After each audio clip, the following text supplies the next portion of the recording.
Hello, good day mga boss. Joy ulit ng DIY ko Rips. So ngayon, mag-install na tayo ng DRL or ng LED strip dito sa ating eyeline. Yan. So ano ba yung mga kailangan nating isipin bago tayo mag-install ng LED strip or ng running lights sa ating eyeline? Una, syempre, check muna natin kung ano yung nabili nating DRL or yung LED strip.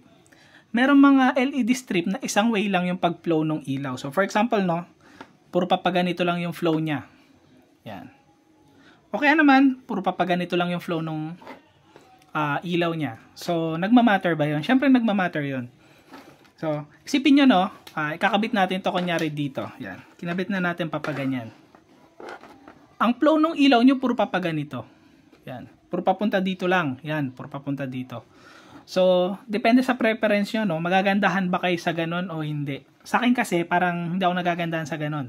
Gusto ko, ang flow nung ilaw ko is puro papunta dito. Yan, papunta dito. Ganon. Ganon yung gusto kong flow nung LED. So, kung ang nabili nyo is puro papaganito lang yung daloy, papaganyan, syempre, kailangan nyo siya ikabit na papaganito. Para ang daloy niya is puro papaganyan lang. Tapos, yung wiring nyo, kailangan nyo itupi. Yan. So, ayun nagmamatter kung anong klase ng running lights or flowing lights yung binili nyo. Kung paano nyo siya i-install dito sa eyeline. Yan. Tapos, etong eyeline na to, yung iba, as is na to, ini-install na to sa motor. Pero, sa akin kasi, kailangan ko siyang tanggalin. Ito lang yung kailangan ko sa kanya. Para mailagay ko siya dito. Kasi naglagay nga ako dito ng, ng acrylic na white. So, tapos saka mo pa to ilalagay. Yan, gaganyan mo. Papangit yan kasi mababawasan yung liwanag nito. Kasi meron pa siyang sarili niyang cover. Tapos meron pang cover dito. So, mas maganda to, tanggal na. Yan. Tapos, eto, pagka tinanggal nyo to, yan. Halimbawa yan, tinanggal nyo yan. Ganito laman yan sa loob. Yan, ganito.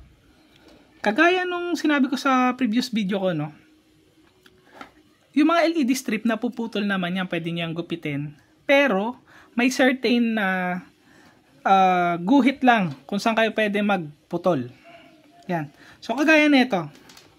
Pagka ito nilagay nyo, masyadong mahaba. So, need nyo magputol. So, iniisip nyo, puputulan nyo siya dito. Para isang buo. So, hindi siya ganun nagwo-work, Kailangan, i-check nyo muna yung LED strip sa loob. Merong mga designated cutting line yan. Ito, kagaya nito. Ito. Ito. Yan. May cutting line yan. Diyan nyo lang siya ikakat. Yan. Diyan lang kayo pwede mag-cut. Yan. Diyan lang sa mga yan. So, halimbawa, kinat nyo yan doon sa ibang parte, most likely yung LED strip nyo hindi nagagana. Magmamalfunction na to. Yan. So, itong binili natin is 30 cm. Ito is 15 cm. Binaklas ko na kasi yung isa nito. Yan. Kung mapapansin nyo, bitin. Di siya talaga umabot hanggang dulo. Kasi kung banda dito ko pa siya puputulin, yung hanggang dito, o-over naman siya. Lalagpas hanggang dito naman yun. Ayan Ayan. So, o-over naman yun. Merong mga LED strip na magkakalapit lang yung pwede mong pagputulan. So, mas maganda yung ganun. Tsaka ito, napansin ko, ang lalayo nung LED light niya. Nalalayo, Yan. So, pagka ganyan magkakalayo yung LED nyo, hindi yan maganda. Yan. Lalayo, Meron kayong mabibiling LED strip na magkakadikit. So, order ako nung ganun, papakita ko sa inyo. So, ito is for temporary lang muna na ikakabit ko dito sa eyeline. So, baka palitan ko rin siya along the way. Kasi ang lalayo, pagka ganitong malalayo kasi, pagka pinailaw nyo yan, halatang halata yung putol ng ilaw. Unlike sa magkakadikit sila, pagka gumapang yung ilaw nyo, akala nyo isang buong ilaw talaga. Yan. So, ang gagawin ko ngayon, lalagyan ko muna to ng terminal. Ito. Mangyari ito, puputulin ko na lang to. Kakabit ko to dito. Bale ito, magiging spare ko na. Yung isang ganito kasi, hinati ko na lang siya sa gitna para maging dalawa. So ito, magiging spare ko na to, pero kukuhain ko itong socket. Tapos ito na yung kakabit ko dito. Yan. So, kung tatanungin nyo, paano yun? Hindi umabot hanggang dulo. Ano yung pwede nyo gawin? Pwedeng ganito. Putulin nyo to.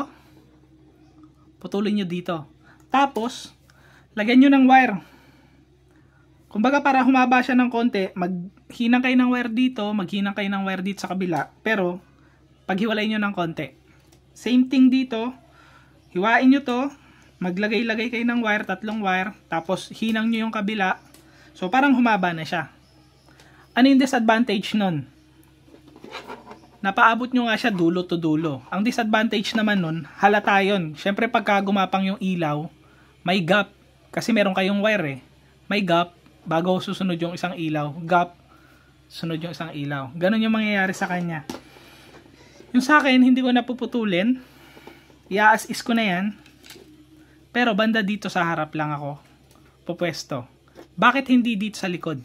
Kasi itong likod na part naman, matatakpan na to nung pairings natin. So, hindi na rin naman talaga ito masyadong makikita. So, dito na lang ako magpo-focus kasi ito yung mismong kitang-kita talaga sa motor, yung harap. Bali yan. Dito. Diyan ko siya ilalagay. So, tapos meron rin ako dito LED strip. Ito naman kulay puti lang. Yan. Lalagay ko rin yan. Gagawin ko sila kabilaan. So, gagawin ko na muna no, tapos papakita ko na lang sa inyo mamaya. Di bale, ito na no. Hininangan ko na to, kinuha ko yung socket. Ngayon, kinonekta ko na ulit sa module. Yung module, binuksan ko. Kasi, masyadong mahaba tong wire na to, baka putulan ko to. Pero, ibang video na yon. Etong module kasi, install natin to dun sa headlight assembly. Yan. So, sa ibang video na lang yon kung paano natin gagawing malinis yung wiring. Kasi masyadong mahaba to. Kung itatago nyo tong wire na to, makalat yan. Kung doon kayo sa mga motor shop magpapa-install, automatic to itatago lang nila to. Pero kung nagdi-DIY kayo, mas maganda, tanggalin nyo na yung mahabang yan. Hinangin nyo na lang ulit dito. So, putulin nyo kung gano'ng kahaba lang yung kailangan nyo, tapos hinangin nyo dito. Yan. Pero ito, yan, nahinang na natin. Tetestingin muna natin, no, kung nagwo-work na siya bago natin ikabit dun sa I-line. Di bale, yung kulay itim na wire, lagay nyo lang sa negative. Tapos, itong red wire, lagay nyo lang sa positive. Yan. So, working naman siya. Yan, no. Kung mapapansin nyo, ang layo ng gap ng ilaw. So, nababawasan yung effect niyan. Mas maganda sana kung may LED pa dito, so, doon sa bawat pagitan. So, bibili ako ng LED strip na magkakadikit yung LED, no. Tignan natin kung alin yung mas maganda. Tapos testing natin kung magsi-signal light siya.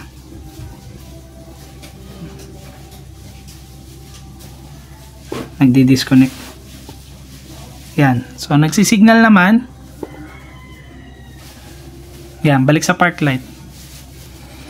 So ito, kakabit na natin to ngayon do sa I-line ng NMAX. Tapos pakita ko sa inyo after kung ano yung magiging itsura. Di ba, ito na, no? Nalagay na natin. So, dalawin nilagay ko dyan. Yung puti lang at saka yung flowing DRL natin. O yung LED strip natin na flowing. Yan. So, testing natin ngayon yung flowing na LED natin. Ano?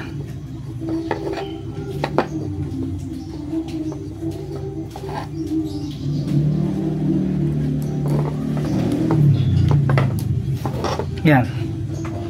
So kung mapapansin nyo, no, kita yung mga butil ng LED. Kaya sabi ko sa inyo, hindi maganda yung nabili natin LED strip. Kasi ang lalayo ng gap. Ang gagawin nyo ngayon, kailangan nyo lagyan ng takip yung likod. Para medyo gumanda siya. Tignan nyo, tatakpan natin yung likod. Yan, no.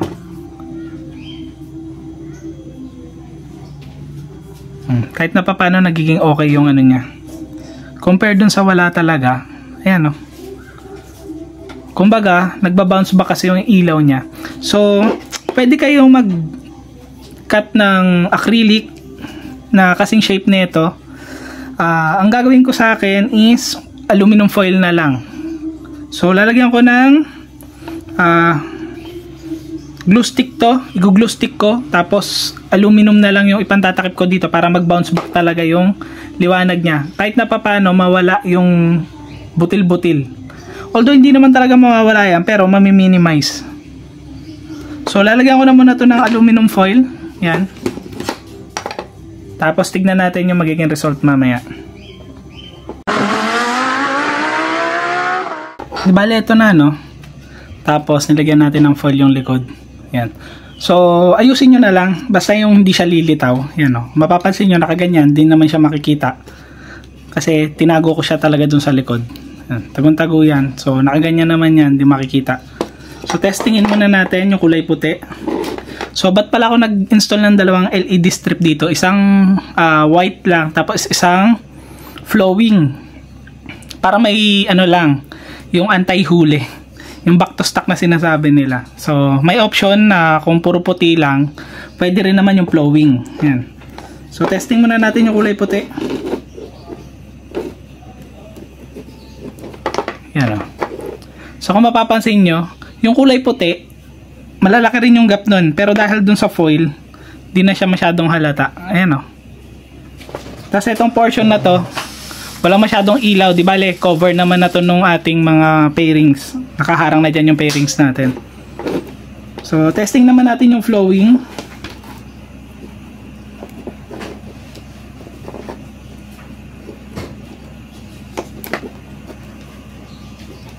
Yan. So, ayun na yung pinaka-flowing natin. Yan. So, okay na din. Hindi na masyadong halata yung tuldok-tuldok na ilaw. Pero mas maganda talaga to kung yung LED neto is magkakadikit. Yan o. Mas gumanda siya compared dun sa kaninang walang foil sa likod. So, yung wiring naman nito, as stated do sa previous mga video natin, gagawa ko na lang ng wiring diagram yung pangbuuan na. So, ito, inuunti-unti lang muna natin yung pag-assemble ng mga parts ng bi-LED projector natin. And so, tapusin na natin tong video na to. Ingat kayong lahat. Ride safe. God bless.